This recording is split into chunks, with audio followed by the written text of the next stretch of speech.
Hi everyone, welcome back to my channel. It's my beautiful world. ఈ వీడియోలో మనం బాలామృతం పిండితో 2 రకాల స్నాక్లను ప్రిపేర్ చేసుకుందాం. ఫస్ట్ ఈ బాలామృతం పిండితో మనం దోశను ప్రిపేర్ చేసుకుందాం. దోశలు ప్రిపేర్ చేసుకోవటం కోసం ఫస్ట్ ఒక మిక్సీ జార్ తీసుకుని అందులో 1 కప్పు బాలామృతం పిండిని వేసుకోవాలి. బాలామృతం పిండి కొంచెం బరకగా ఉంటుంది. మిక్సీలో వేసుకుని మెత్తని పౌడర్లా ప్రిపేర్ చేసుకోవాలి. మెత్తగా చేసుకున్నటువంటి ఈ బాలామృతం పిండిని కలుపుకోవడానికి వీలుగా ఉండే ఓ పెద్ద గిన్నెలో వేసుకోవాలి.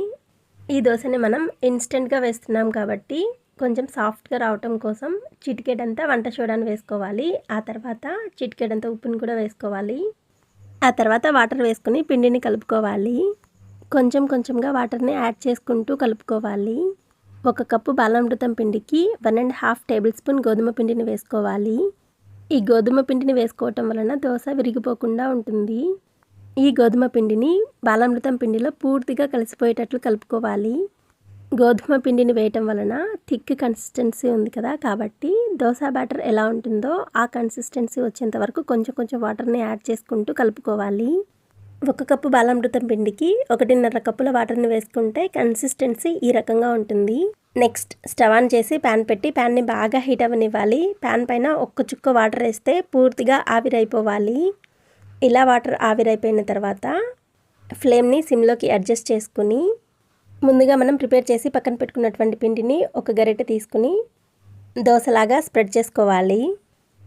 ఈ దోశలను కొంచెం మందంగానే వేసుకోవాలి, మరీ పలుచగా వేసుకుంటే దోశ రాదు. చూడండి, ఈ రకంగా వేసుకోవాలి దోశని. దోశ వేసుకున్న తర్వాత దోశ బాగా కాలటం కోసం పైనుంచి 1 టేబుల్ స్పూన్ ఆయిల్ అయినా నెయ్యినైనా వేసుకోవాలి. ఆయిల్ని వేసుకున్న తర్వాత 2-3 నిమిషాలు బాగా ఎర్రగా కాల్చుకోవాలి. దోశ ఒకవైపు కాలిన తర్వాత చిన్నగా ఇంకో వైపుకి టర్న్ చేసుకోవాలి. రెండో వైపు కూడా కాలిన తర్వాత దోశను తీసేసుకోవాలి.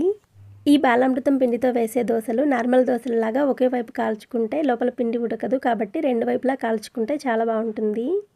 వీడియోలో చూడండి ఎంత సాఫ్ట్గా ఉన్నాయో. మనం ఎక్కడికి బ్రేక్ చేస్తే అక్కడికి చాలా ఈజీగా బ్రేక్ అవుతున్నాయి. పిల్లలకి స్నాక్గా పెట్టివ్వటానికి మంచి స్నాక్ ఇది. ఆ తర్వాత రెండవ స్నాక్ని ప్రిపేర్ చేసుకుందాం. ఇది డీప్ ఫ్రైడ్ ఐటెం, చాలా బాగుంటుంది. ఈ స్నాక్ని ప్రిపేర్ చేసుకోవటం కోసం కలుపుకోవటానికి వీలుగా ఉండే ఓ పెద్ద గిన్నెని తీసుకుని 2 కప్పుల బాలామృతం పిండిని వేసుకోవాలి. పిండి చూడండి ఎక్కువ బరకగా లేదు, కొంచెం బరకగా ఉంది. ఈ పిండిని కొంచెం వాటర్ వేసుకుంటూ కలుపుకోవాలి. కొంచెం ఎక్కువ బరకగా ఉంటే మిక్సీ చేసుకోండి. నేను తీసుకున్న పిండి ఎక్కువ బరకగా లేదు కాబట్టి అలాగే తీసుకున్నాను. ఈ పిండిని కలుపుకోవటానికి మరీ ఎక్కువ వాటర్ ఏమీ పట్టవు. నేను తీసుకున్న 2 కప్పుల బాలామృతం పిండికి 1/2 కప్ వాటర్ మాత్రమే సరిపోయాయి. ఇంకా ఎక్స్ట్రా షుగర్ని కూడా యాడ్ చేయనవసరం లేదు, అందులోనే షుగర్ ఉంటుంది కదా, అది పర్ఫెక్ట్గా సరిపోతుంది. పిండి చూడండి వీడియోలో చూపిస్తున్న విధంగా ఇంత సాఫ్ట్గా ఉండాలి. మనం తీసుకున్న పిండిని బట్టి కలుపుకునే విధానాన్ని బట్టి వాటర్ కొంచెం అటు ఇటు అవుతాయి, చూసుకుని అడ్జస్ట్ చేసుకుని కలుపుకోండి. కొంచెం పిండిని తీసుకుని బాల్లాగా చేస్తే ఇలా ఉండాలి. ఈ కన్సిస్టెన్సీ వచ్చేంత వరకు కలుపుకున్న తర్వాత ఓ మూతను పెట్టి 1/2 అవర్ అలా వదిలేయండి. ఈ పిండితో వడలు చేసుకోవటం కోసం బాలామృతం పిండి కవర్నే తీసుకుని ఎడ్జెస్ కట్ చేసుకుని ఈ రకంగా పేపర్ని సిద్ధం చేసుకోవాలి. మనం చేసుకునే ఈ వడలు పేపర్కి అంటుకోకుండా ఉండటం కోసం చేతికి కొంచెం వాటర్ని అప్లై చేసుకుని పేపర్ మొత్తం స్ప్రెడ్ చేసుకోవాలి. బాలామృతం పిండిని 1/2 అవర్ నానబెట్టుకుని పక్కన పెట్టుకున్నాం కదా, ఆ పిండి నుంచి కొంచెం పిండిని తీసుకుని బాల్లాగా చేసి వీడియోలో చూపిస్తున్న విధంగా వడలలాగా ఒత్తుకోవాలి.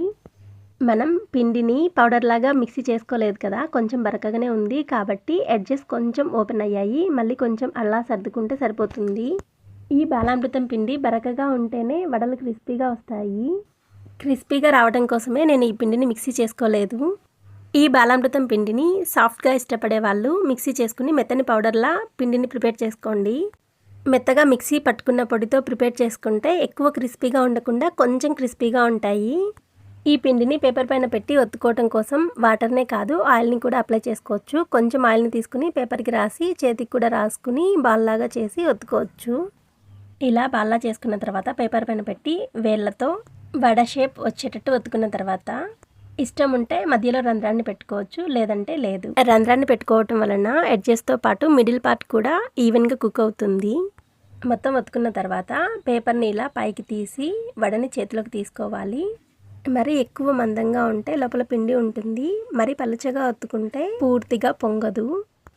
ఆ తర్వాత స్టవ్ ఆన్ చేసి ప్యాన్ పెట్టి డీప్ ఫ్రై కోసం ఆయిల్ని వేసుకోవాలి. ఈ ఆయిల్ బాగా హీట్ అయిన తర్వాత ముందుగా మనం ప్రిపేర్ చేసి పెట్టుకున్న వడని వేసుకోవాలి.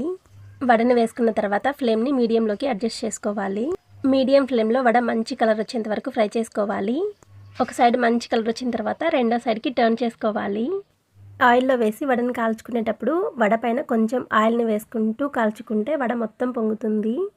బాగా కాలిన తర్వాత ఈ వడని తీసేసి మళ్ళీ ఇంకో వడని వేసి మళ్ళీ సేమ్ ప్రాసెస్లో కాల్చుకోవాలి. పిండి కొంచెం బరకగా ఉంది కదా, అందుకే మధ్యలో నుంచి కొంచెం పిండి బయటకు వచ్చి ఆయిల్ మాడిపోయింది. ఈ వడలు కాల్చుకున్న తర్వాత పూర్తిగా చల్లారిన తర్వాత ఎయిర్ టైట్ బాక్స్లో పెట్టి స్టోర్ చేసుకోవాలి.